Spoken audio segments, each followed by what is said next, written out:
Hey, it's Brandon Laws. Welcome to Transform Your Workplace. Thanks for the download. If you're not subscribed, make sure to subscribe on Apple Podcasts, Spotify, Stitcher, Google, Amazon Music, wherever you listen to podcasts. We're everywhere. And we are beginning to produce a lot of YouTube versions of the episodes. So go check that out on YouTube as well. Today's episode is brought to you by Xenium HR. If you need extra bandwidth for your HR function, payroll processing, benefits administration, lean on Xenium's complete HR plus payroll solution so you can earn back your time to focus on what you do best. Learn more at xeniumhr.com. Today's guest is a returning one, Joe Galvin, the Vistage Chief Research Officer, is back on the podcast to talk about Vistage's Q2 2023 CEO Confidence Index Report. This has a focus on technology, and specifically in this episode, we're talking about generative AI tools such as ChatGPT and just what it means from a business perspective, how CEOs are addressing it, how they're utilizing it in their business, whether or not they're cautious about it or diving in with 2 feet. So you're going to learn a lot about what the CEOs out there of small, medium-sized businesses, how they're thinking about generative AI and other technologies that are rapidly advancing. Enjoy today's episode with Joe Galvin.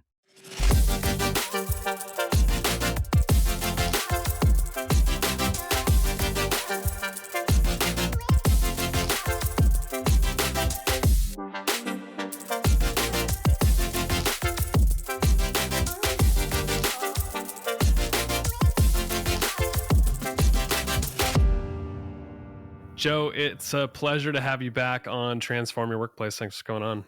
Hey, Brandon, thank you for having me back. I enjoy sharing the research that we do and the insights we get from our CEO community. Yeah, we're going to be talking about your Q2 2023 CEO Confidence Index Report. And you told me like offline that Q3 just closed and you'll have all the data behind that in the report. But just quick snapshot, what's the confidence level of CEOs right now? Yeah, the confidence level is stable, but at a historically low level. For the last 20 years, on a quarterly basis, we've surveyed the Vistage community of CEOs, and Vistage is comprised of small and mid-sized business CEOs and presidents, and we've surveyed them on 6 core questions to give us a real sense of what their thoughts are in terms of where the economy is going. And it's statistically validated that 9 to 12 months out, it's an accurate predictor of industrial production and GDP.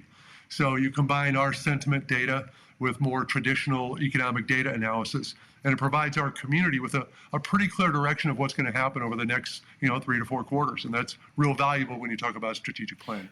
With that confidence level, are CEOs, are they reporting like lower revenues and seeing what's on the horizon? Like what's behind that confidence? There's 3 categories and 6 questions. The first is around economic sentiment, looking backwards, looking forwards. And those numbers are about as low as you can get. In fact, the confidence index won't rise until they do.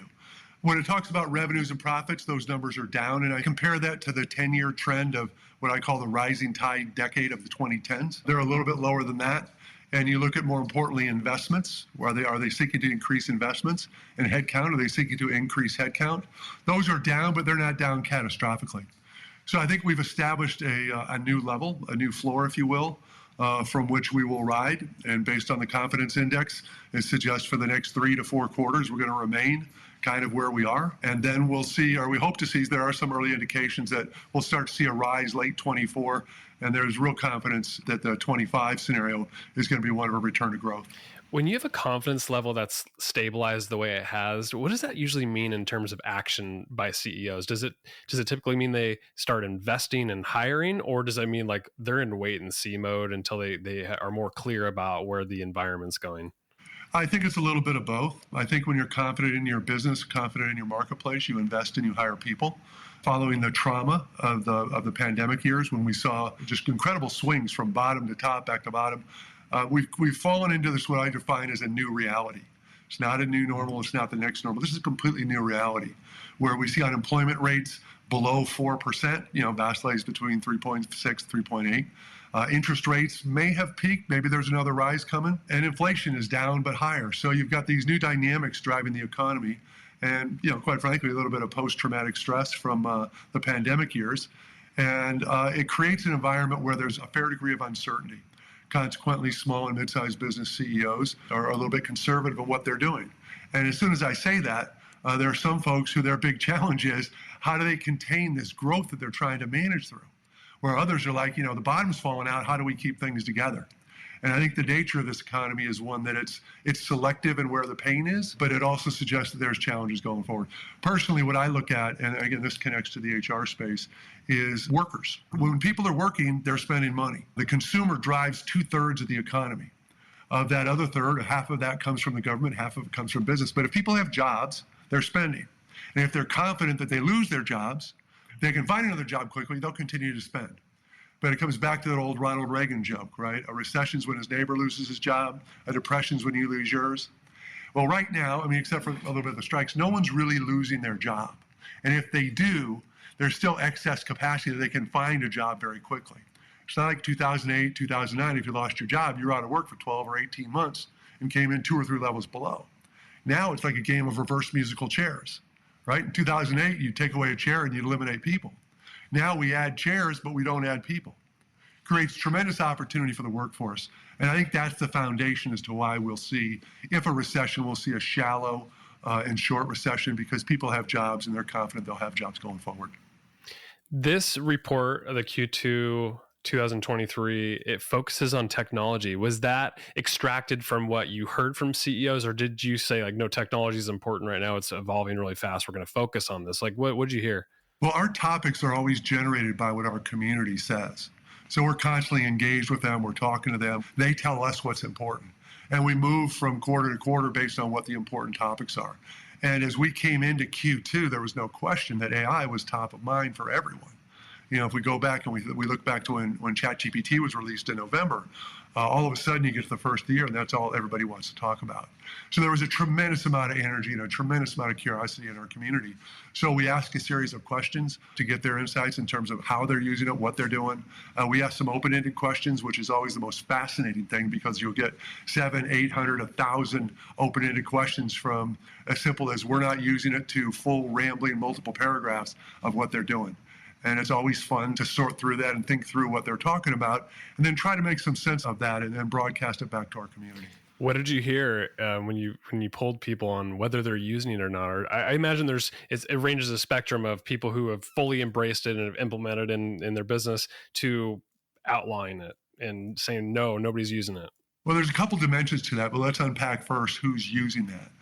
We found that 20% were actually using AI in some format, so call them active users. There's 23% that are actively testing it, and another 21% who are not testing it but planning to test it. So call that, 44%, call them AI curious, right? And then another 33% are not doing anything at all. So we see that there is a spectrum, as you said, of people that are actively using it or not using it. I think we also need to distinguish between the individual utilization as a tool of individual productivity, how I might use it or you might use it, versus how an organization is going to leverage AI to gain insight. And it's clear that right now there is much greater energy behind the individual utilization than there is behind an organization's ability to leverage AI. And especially because our world is small and mid-sized businesses. Call it 5 to 100 million is really kind of the core. They don't have the resources, they don't have the technologies, they don't have the big IT staffs and the budgets to really try to harness the big data and the machine learning that they can. And yet, from an organizational standpoint, those that are using it are leveraging the capabilities that are built into the technologies they currently have. So if we come back and let's talk again about who's using it and who isn't. Of those that are using it, 51% are using it for customer engagement. We look at, from a business optimization standpoint, there's customers, there's talent, there's financials, and there's operations. And that's how we kind of segment things. 51% are using it for customers. Well, what's the big usage? Well, marketing is using it in marketing capabilities, not just to harness the data that might come out of their marketing apps, but for content generation, right? To be able to create and write and research, it's all good. Another one is for sales analysis. Salesforce, especially with their Einstein capability and some of the other applications, have really taken the ability to extract that data that resides in your CRM system and learn from it. Again, I keep going down rat holes, so pull me back if I go too far. Part of that is the CRM system will pull together all your customer data into one point. That customer data in and of itself is meaningful because it comes from your systems, and you can extract stuff from that. The other half is the variable data that is input by the salespeople who are actively engaging with customers. And that's where the data is really squishy because not everybody uses it. There remains adoption issues, but that's really where the power would be. Imagine if you could harness, you've got 50, 100, or a big company's got thousands of salespeople out there, and you could really instantly pull in what's actively happening with your customers this week, run it through the AI engine and create insights that you could instantly push back out to salespeople. That's incredibly powerful. You know, back in the day as a salesperson, you'd talk to the other salespeople you trusted to figure out what's going on. But if you could tap into that collective wisdom, that's pretty powerful. But for small and mid-sized businesses, again, it's dominantly with customers. 40% are using it for business ops, which is mean they're leveraging the capabilities they have. Maybe it's in the manufacturing floor, you know, maybe it's some form of other business operational technology that they're using. And a small percent, 18%, are using it for people. And I think we'll see more and more growth in that people space, especially as we see the talent wars ratchet up when the growth cycle comes. You know, everybody was crazy hiring people 2 years ago, and that's kind of calmed a bit. But as we move out of this flat spot and the growth cycle kicks off, the demand for people is just going to explode again. Yeah, this AI topic, I think for small businesses, it's like there's like a lot of opportunity, and there's probably making them uneasy in a lot of ways too. And probably because of what your point was of implementing it. It's like maybe lack of resources in IT or knowledge. I was just talking to my executive team today. We were doing some business planning, and we don't have an AI strategy yet, but people are using it individually to, you know, whether it's efficiencies, content generation, or whatever. And so we were talking about like an effort as an organization to say, this is our philosophy. Here's the recommended tools to use, and here's how to use them to your best capabilities. Do you see other small businesses kind of taking that approach, or are you seeing something different? Well, you bring up an interesting point because there's a data point, it's not ours, but I saw this said 88% of workers either are using or have tried it in some sense. 69% are afraid to tell their boss about it. Oh, So what does that say? That means that people are using this, whether or not they're acknowledging it or not is another thing. And to your point, yeah, there's a fair amount of uncertainty and fear, if you will, about what this is and where it's going to go. I mean, we're a long way from Skynet and the Terminator and all that stuff. But at the same time, it's real and it's active. So what we like to talk about, what we recommend is, one, let's acknowledge the fact that it is being used. Don't hide from it, don't run from it, but rather acknowledge it's being used. And what that means is go out and find how your workers are using it. And I think back to the day, back in the day when Excel or Word or PowerPoint came out, right? Lotus 1, 2, 3. Initially, it was just the geeks. And that's where AI was a year ago. But as ChatGPT has kind of crossed that threshold, everyone's kind of touched on it. And there's some people that are using it really well and some people aren't using it at all. And what you found is there were people like me who could barely sum a column in Excel, and other people were off into pivot tables, making me look like an idiot in a meeting. Same thing here with ChatGPT. So the concept is, one, acknowledge that people are actively using it. Go talk to your people. Find out what they're using. Find out how they're using it. Establish best practices. And then bring that to the organization. Standardize on the right applications. Different roles, different functions will find different AI tools that'll benefit them. Find out what those tools are, find out the best practices, and then train the heck out of everybody. Individuals will learn how to leverage this and how to make them more productive, more effective, more efficient, more every buzzword, long before the organization will be able to harness those capabilities. So let's acknowledge what those are, and then let's go train people on it. And I think there's an important thing here behind this is that when AI is being used by individuals in the closet, what you have is a real cybersecurity risk here, right? Cybersecurity is the single greatest threat to every business on the planet right now. And I don't want to go down that path, but when you load information in, when you ask questions, when you share data, you are sharing that with everyone, potentially. So it's really important, as I said, to, one, identify what the right AI applications are based on the use case in your organization, standardize on those tools, and build that cyber defense around that. If that means you buy licenses, buy licenses. If you're using an open free chat GPT or whatever, everything you put in there is for everyone to see. And especially if you're building marketing content, if you're doing financials, you think about the implications of that. It's really critical to understand the security issues around that.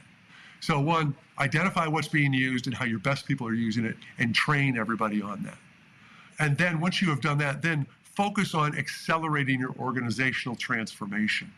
We found through the pandemic, those organizations, especially small and mid-sized businesses, that were further down the path of digital transformation fared better than those that didn't. So I think that, the headline here is that we are in the very early days, and there's a lot of experimentation in it. But the way to get an immediate boost to your business is to focus on individual productivity. There are people in your organization today that are leveraging this and learning from this every day. Tap into that learning and share that learning. The next thing is, by training your organization, you've now created a competitive advantage in the hiring landscape. Brandon, we'd love for you to come and work for us at joe.com, because not only do we think you're brilliant, but you know what we do, apart from competitive compensation, a great job, we're going to train the heck out of you on how to use AI. And just like you're smiling now, you'll smile then because you understand, yeah, I need that. That's a critical job skill.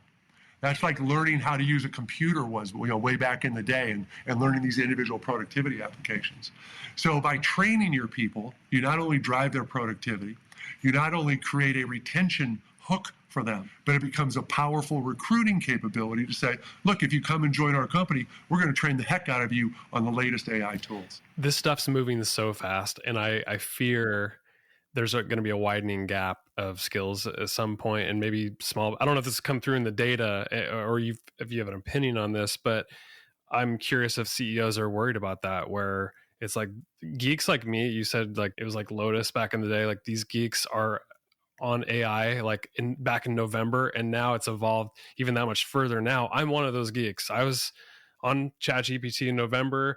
I have a pro version. I've been using 1,000 different tools, it feels like. And I'm I geek out anytime there's a new feature. ChatGPT just released an image feature where you can upload. I took a picture of my kid's math assignment yesterday, and I said, solve these problems. There's 20 problems on the piece of paper, and it recognized what was in the image in text, translated it, and showed the work and answered all of them. This is how fast stuff's happening. Do you believe that if people don't adapt fast, small businesses as well as an organization, do you feel like there's going to be a widening gap in the competitive landscape where they're going to be wiped out?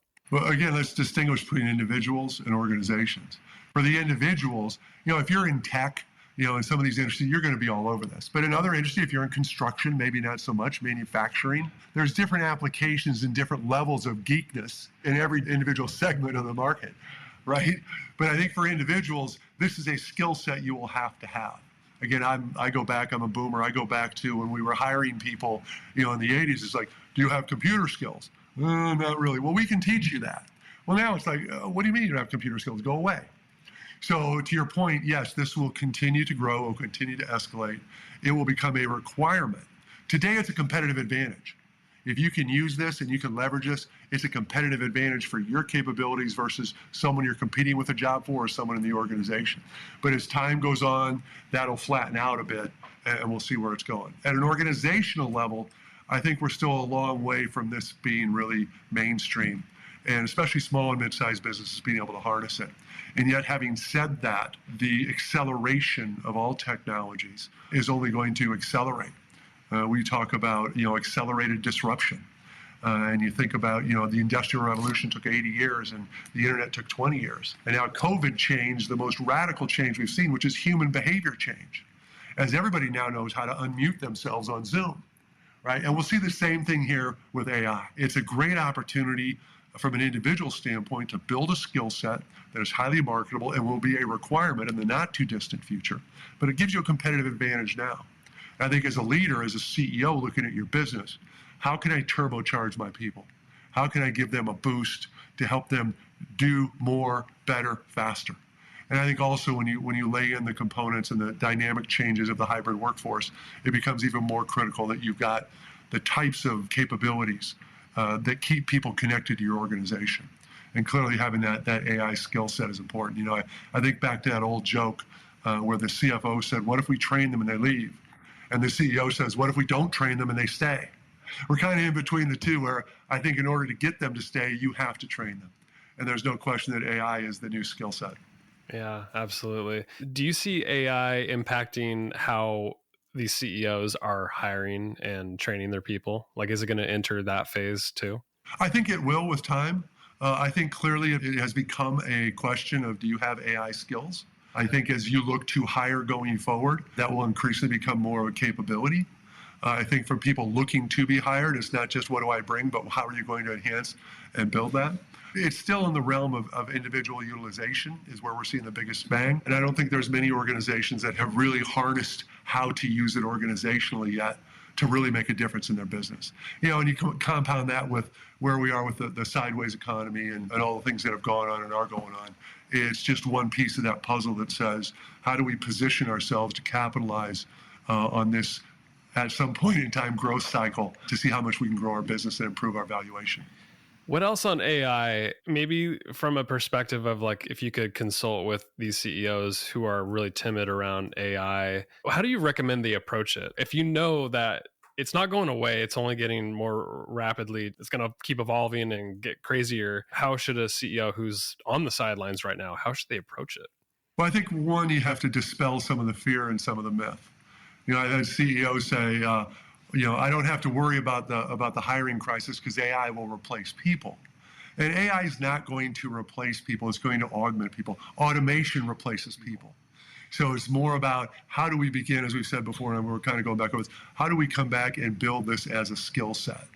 So again, to get that immediate boost, it's how do you train up and skill up your folks? And that means a couple things. One, you have to differentiate the multiple types of AI, because it's one thing to say AI.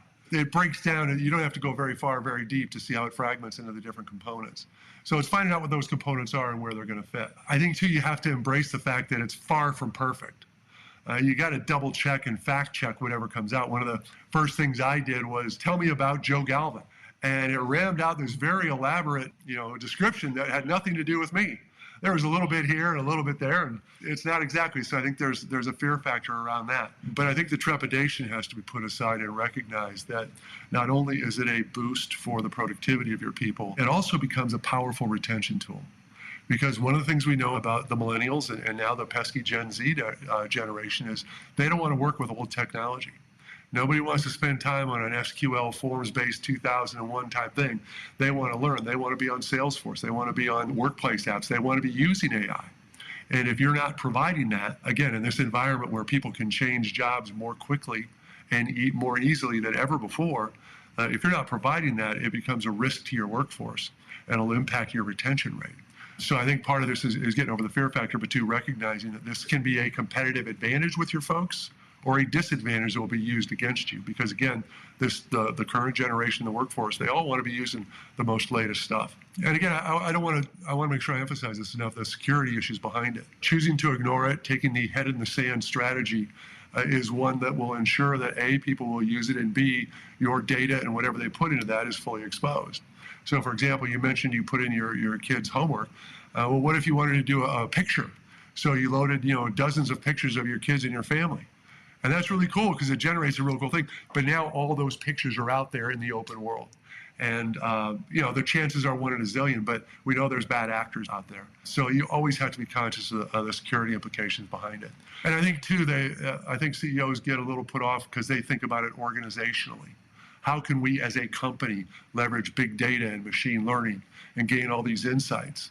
When especially if I'm a smaller, mid-sized business, I've probably been making decisions dominantly by my instincts and my judgment. And now all of a sudden I've got this pile of data coming in telling me to do different things. That can be intimidating. So the behavior change aspect of this is probably one that CEOs need to recognize first. One, regardless of where they are or how they think about it, this is coming in and they need to open up and embrace that it's happening.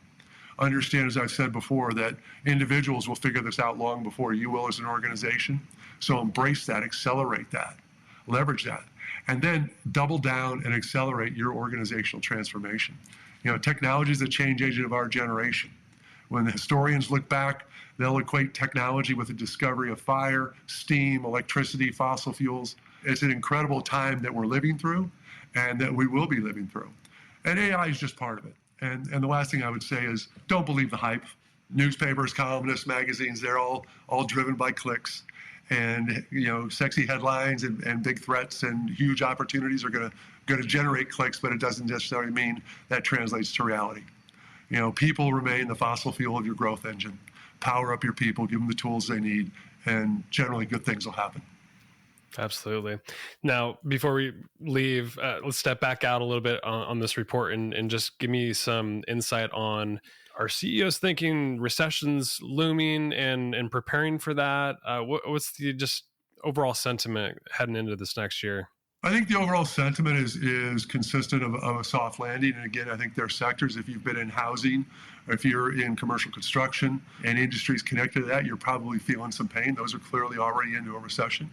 There's other aspects, technology, professional services, obviously the healthcare industry, those are all thriving. So I think the sentiment is one of cautiousism, if that's actually a word. And it's interesting because if you look back over the last 4 quarters, GDP has averaged around about 2. And if you look at GDP over the rising tide decade of 2010s, it averaged about 2. But what gets caught up is the headlines of recession. I mean, the media's been predicting a recession for the last 2 years, and all we've seen is is pretty stable, solid growth. And I think we'll continue to see that. Obviously, there are some factors coming into play that will make 2024, I think, a soft, flat, maybe a slightly down year. But I'm an optimist by nature, but I think too, we'll see a real pivot towards growth as we move into 25, 26, and 27. Assuming there's not that next black swan out there. A prolonged government shutdown could create serious issues. We haven't seen the massive layoffs yet, or the auto worker strike as an example. If that were to stretch out or to spread, there's always demons hanging out there that can come in and change the rules. But I think if you look at normalizing things and you try to take the black swans out of it, we're going to continue moving sideways. And, it's kind of like you said you had young kids. Well, I'm sure when you went on a driving vacation, you heard them say, "Are we there yet? Are we there yet? Are we there yet?" All the time, every 5 minutes. All the time. Well, if you were to listen to the CEO community, they say, "Are we there yet? Are we there yet? Is the growth cycle here?" And the answer is no, it's not. It's coming, but it's not. And I think that's probably the headline of our survey, is that there's real concern about the state of the economy, driven by interest rates, which raises cost of capital, access to capital. But again, I think the smart CEOs already knew, but everyone learned that lesson during the pandemic, the importance of having access to capital, managing your debt. And you didn't have to be very smart to lock in your line of credit and to make whatever loans you wanted to make back when interest rates were effectively zero before they're raising now. And it'll take a while for those interest rates to come back down. Inflation's going to settle at a level that's going to be above the 2.0 goal. But I think that's part of a healthy growth economy. And I think the single greatest factor is, to me, again, is the workforce engagement, workforce involvement, and a leader's ability to retain their people and to have them engaged, that they are connected to the purpose of the organization, and that their work is valued, and they're connected to something of a higher purpose than themselves. So we've been talking about the Q2 2023 report. We'll put a link in the show notes for this. But if somebody's listening to this conversation for the first time, they're like, I've never heard of this report. They download it, they read it. What should they do with it? Like a business leader, CEO, if they read all this data, they're hearing this conversation, what do you recommend they do with it? Well, it's important to understand this is sentiment data. These are the opinions of CEOs. And what's really powerful about our survey, we just closed our Q3 survey. And our Q3 survey had over 1,500 CEOs. Now, I've been a researcher for over 20 years, and if you get 300-400, you're doing good. Well, I get 1,500 responses, and I know they're CEOs because they're our members. They're our members. We know they're CEOs. We can segment them by revenue, by employee, by vertical, by zodiac sign. We get a huge amount of data from people we know are CEOs. When you combine what CEOs are thinking and feeling with the hard data that comes from economists, you now have got this really composite view of where we are, both in terms of what actual CEOs think and what the hard data says and projects. And that gives you a platform to make better decisions. We think that CEOs are in the business of making decisions. And the better information you have, the better decisions you'll make, the better you'll position your business to grow. Because, we count on CEOs to make great decisions that are going to benefit their companies, the people that work for them, and the communities that those people work in. Small and mid-sized business, 2/3 of workers work for small and mid-sized business. We know that the headlines go to the big companies. Amazon's doing this, and Google's doing that, and GM's doing this. No, it's that company down the corner that hires the people, that keeps those people employed, that drives our communities. And that's the power. It's, small and mid-sized businesses are the backbone of the American economy. And our report captures the sentiment of the leaders of that community. Joe, it has been a pleasure having you back on the show. I appreciate you. Where can people connect with you or learn more about Vistage if they want to become a member? I invite anyone to connect with me on LinkedIn. I publish content and promote content on a daily basis that's always connected to what the small and mid-sized business CEOs have told me is really important. If you go to vistage.com, it's real simple, and you go to the resources, you'll get to the confidence index, both our confidence index for all, but we also do a small business one for companies with revenues of 20 mil or less, and you can find that content. We believe that we want to help all CEOs make better decisions, so our content's always available. There's no gates on it. And we've also recently launched an AI resource center. This is a really powerful tool. The AI resource center is where we share our data. It's where we aggregate the content that we find that's most relevant. We just did a webinar with 3 of our members last Friday talking about how they're actively using this on a regular basis. And this is all available to folks. You just have to go to vistage.com and then do a search on AI Resource Center, and it'll all be there for you. Again, we want to help all CEOs make better decisions, become better leaders, and get better results. My guest today has been Joe Galvin, the Chief Research Officer of Vistage. Joe, thanks for coming on the podcast. Brandon, thank you very much. I look forward to speaking with you again soon.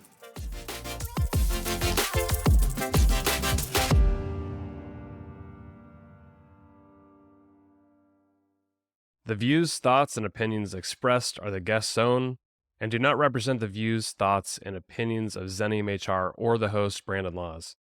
The material and information presented on Transform Your Workplace is for general information and educational purposes only. Xenium HR or the host, Brandon Laws, does not necessarily endorse any guest, their business, or any organization they represent. Discretion is advised. Please work with a trusted advisor to find a custom approach that fits your organization's needs.